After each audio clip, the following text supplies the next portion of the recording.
नमस्कार दोस्तों, मेरा नाम है सौरभ तिवारी और आप देख रहे हैं पंचायती ज्ञान। आशा करता हूं कि आप सभी स्वस्थ होंगे एवं सुरक्षित होंगे।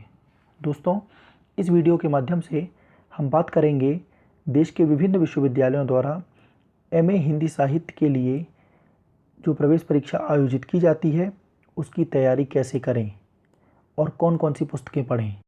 इसके अलावा दोस्तों, हम यह भी देखेंगे कि जिन विश्वविद्यालयों के पेपर का स्तर कठिन है, जैसे कि जेएनयू, उनके लिए इन पुस्तकों के अलावा कौन सी अन्य पुस्तकें पढ़ें।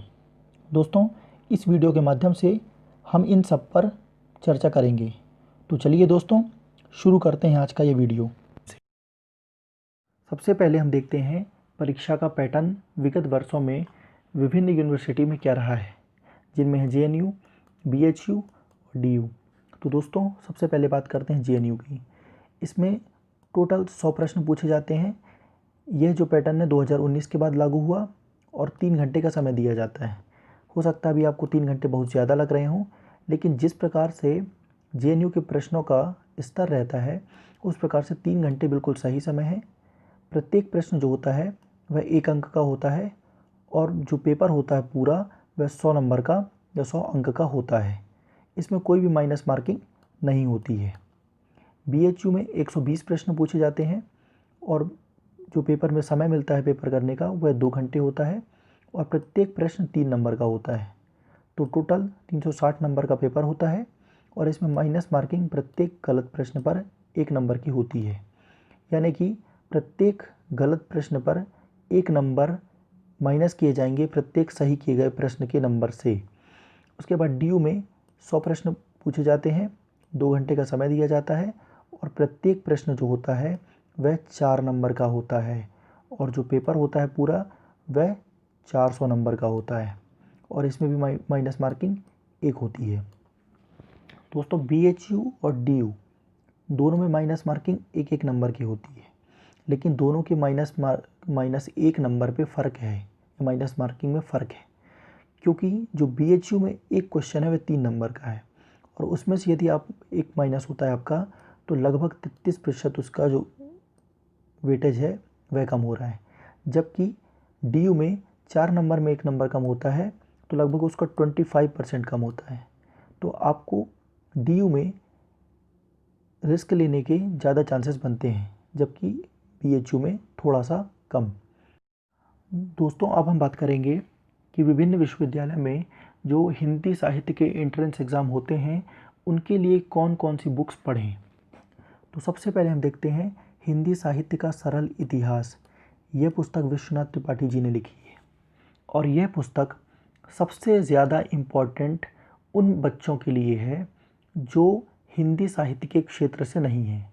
यानी कि जिन बच्चों को डीयू और जेएनयू का एंट्रेंस एग्ज़ाम एमए हिंदी साहित्य के लिए देना है, लेकिन उनका ग्रेजुएशन में हिंदी साहित्य नहीं था या किसी भी प्रकार से उनका हिंदी साहित्य से नाता नहीं है, तो वह इस पुस्तक से शुरुआत करें, हिंदी साहित्य का सरल इतिहास। यह पुस्तक बहुत बेसिक बुक है और आप इसे यदि पढ़ेंगे तो आपको पूरा हिंदी साहित्य का एक जो कहानी है वह समझ में आ जाएगी। दोस्तों, यदि आपको बीएचयू से एमए करना है हिंदी लिटरेचर से तो आप तभी कर पाएंगे जब आपका ग्रेजुएशन में हिंदी लिटरेचर रहा हो 3 साल। तो दोस्तों, दूसरी पुस्तक है हिंदी साहित्य का इतिहास।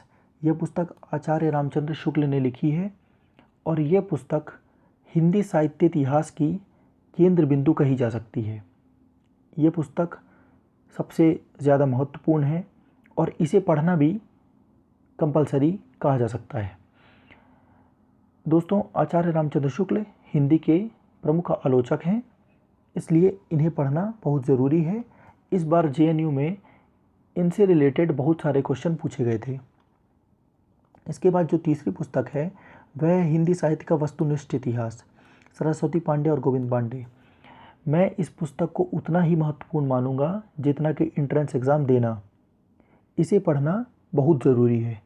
लगभग डीयू में 100% क्वेश्चन इस पुस्तक से पूछे गए थे और बीएचयू में भी लगभग 80 से 90% क्वेश्चन इस बुक से पूछे गए थे।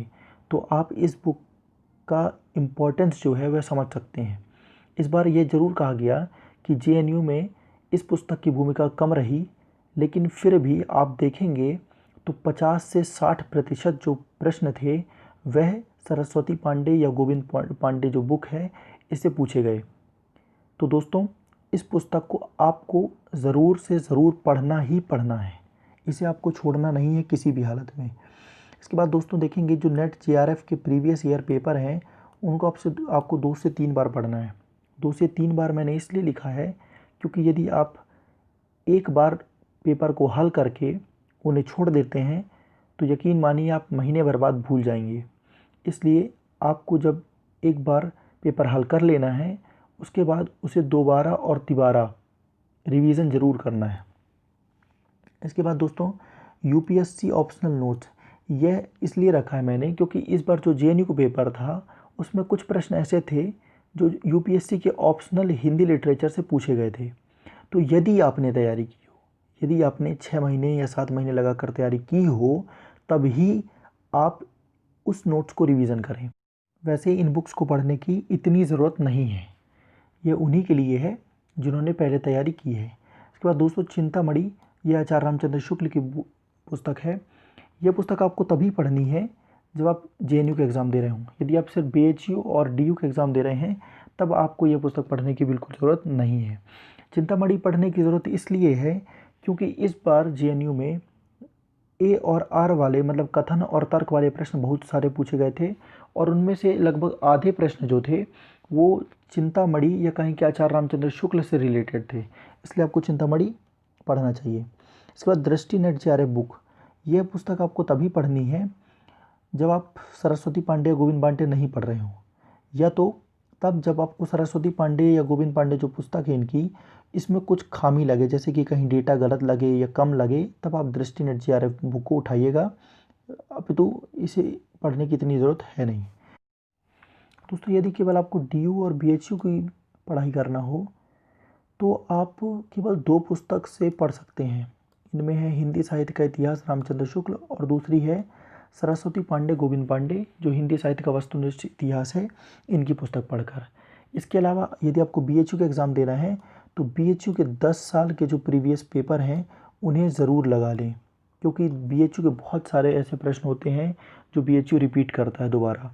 और यदि आपको डीयू का एग्ज़ाम देना है तो डीयू के लगभग 4 साल के प्रश्न ज़रूर जो पिछले पेपर हैं उन्हें ज़रूर हल करें।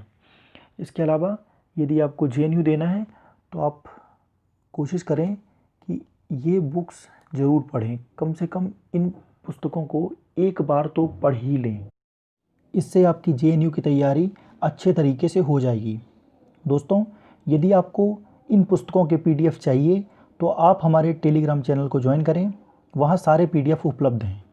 इसके अलावा यदि आपको ये वीडियो अच्छा लगा हो तो लाइक करें, चैनल को सब्सक्राइब ज़रूर कर दें और अपने दोस्तों के साथ वीडियो शेयर करना ना भूलें।